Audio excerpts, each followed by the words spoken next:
So overall summary I will be giving you. It's a big chapter. So my childhood is an extract taken from the biography of APJ Abdul Kalam, Wings of Fire. He was a great scientist and also the 11th President of India. He was born in a middle-class Muslim family in 1931 in the island town of Rameshwaram, Tamil Nadu. So this is the starting point. We can understand about something about Kalam sir. So the lesson, my childhood, we are going to learn this lesson. Actually, this lesson is a short extract taken from Kalam sir's biography, that is Wings of Fire. In this lesson, we can understand that Kalam born as a middle-class Muslim family in 1931 in the town of Rameshwaram, that is in Tamil Nadu. In his childhood, he was greatly influenced by his parents, his teachers and his friends. His father, Jainuddin, was not highly educated, but he was a generous and kind person. So when we will be looking into the childhood time of Kalam, he says that he has been influenced by his parents and his teachers and also his friends. Usually we all will be influenced by somebody else in our life, whether somebody from school, maybe somebody from the friend circle, somebody from the family. So there will be someone who will be influencing our life, making a turning point in our life and all.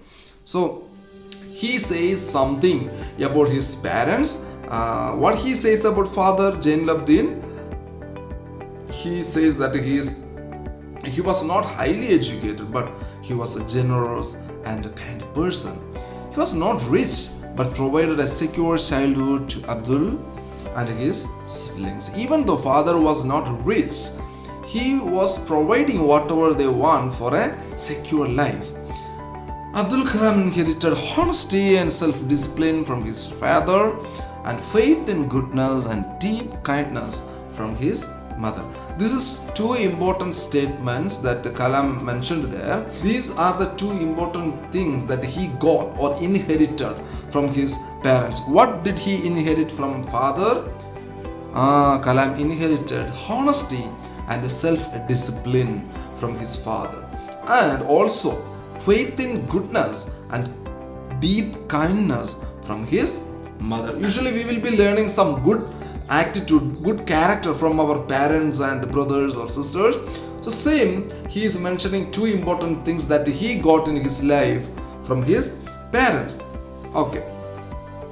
Kalam earned his first wages by working as a helping hand to his cousin Samsuddin, who distributed newspapers in Rameshwaram. So again he is talking something about his first wages. Usually we will be remembering the day when we got money, right?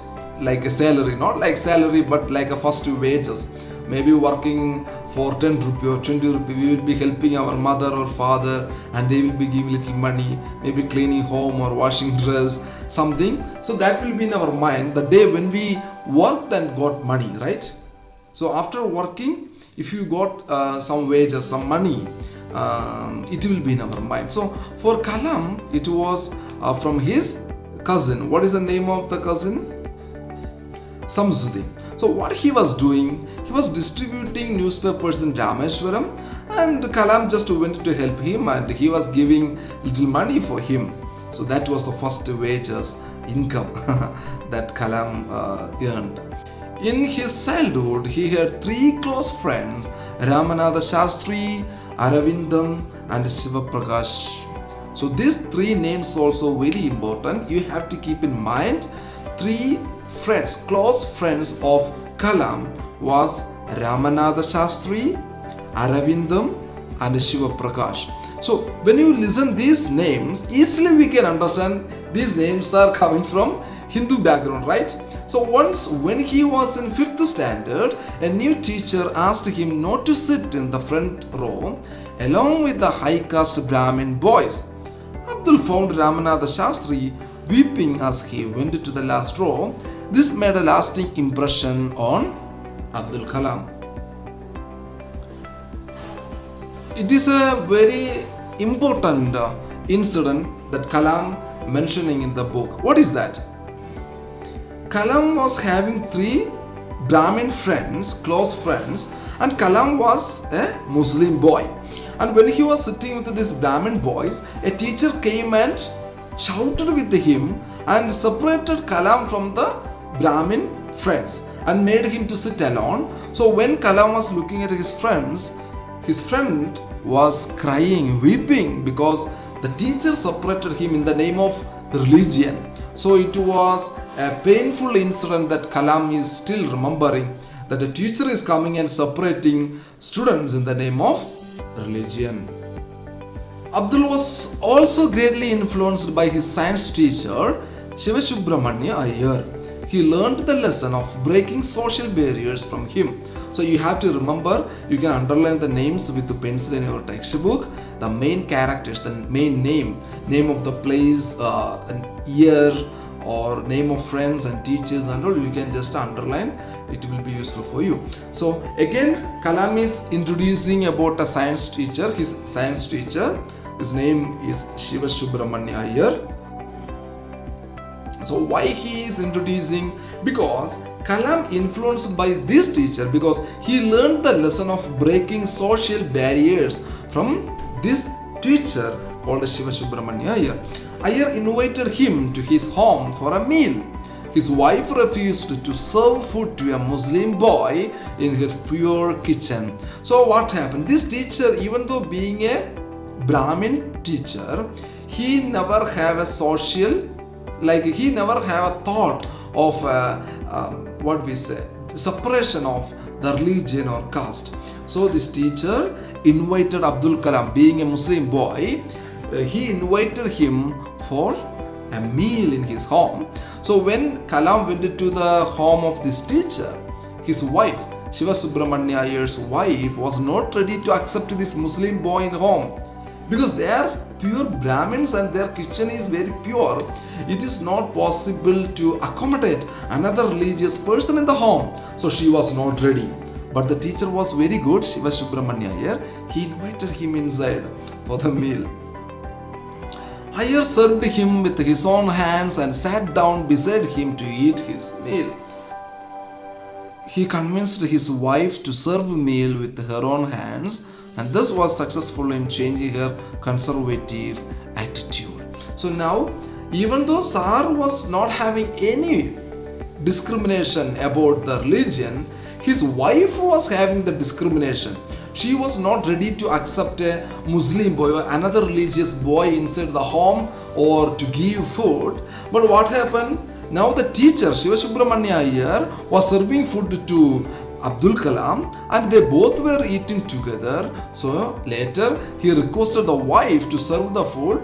In that case, she changed her mind. She changed her thought and she also became a good person to serve the food, because Kalam was having food neatly, okay, wherever he will be sitting very proper in manner, and he was having the food properly. These all things we can see in the textbook. So as I am giving summary, just briefing it out. He convinced his wife to serve the meal with her own hands, and thus was successful in changing her conservative attitude. For higher education, Abdul Kalam sought permission from his father to leave Rameswaram and study at the district headquarters in Ramanathapuram. His father said that Abdul had to go a long way in life, just like a seagull bird which flies long distances. So now Kalam grown up and he want to go to another village or another place to study for his higher education. So he has to get permission from parents, right? So mother was very sad to send Kalam very far from the village. So they are in Rameswaram. He want to go to Ramanathapuram. So his father was ready. Why? His father says that Kalam had to go. Yes, you can go, my boy, because a bird, a seagull bird which flies a long distance, only will grow, right? If a bird always being in the nest, waiting for the parents to bring food, it will never learn to fly. So you can go, and you have to go long way to improve, to grow. Okay, that was a good statement by his father. He calmed down APJ's reluctant mother by quoting Khalil Gibran's poem, Your Children. So now mother was very sad. Hey, why darling, you are sending our son to long distance from our home? It's not possible. She was not ready. She was sad. But his father is calming down his mother by quoting something from the poem of Khalil Gibran. He said that her children could not be dominated by her because they had their own thoughts. They did not belong to her but were a result of life's desire for itself. He asked her to give them freedom to fulfill their thoughts. So what Kalam's father is saying to his wife, he says that our children, even though they are our children, they are not our children because they have their own thoughts, their own life, their own growth. We should allow them in that way. We should not wait and pull them according to our will and wish, but we should give them freedom to grow and go according to their understanding, according to their life. He asked her to give them freedom to fulfill their thoughts. So Kalam, not only Kalam, all the children are having their own thoughts, their own will, their own wish to become, their own purpose in life. So we have to allow for that. We should allow them to go forward, to move forward and grow according to their thought. So this is a wonderful lesson that we can learn as a child. We will be learning a lot of things from the life of Kalam, which will lead us in the life journey to grow well.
Hi everyone, we hope the video was so helpful for you. Give a thumbs up if you like the video and share it to your friends. And also comment below the names of the chapters if you want the solutions for the questions and summary for the chapter. Thank you. See you in next video.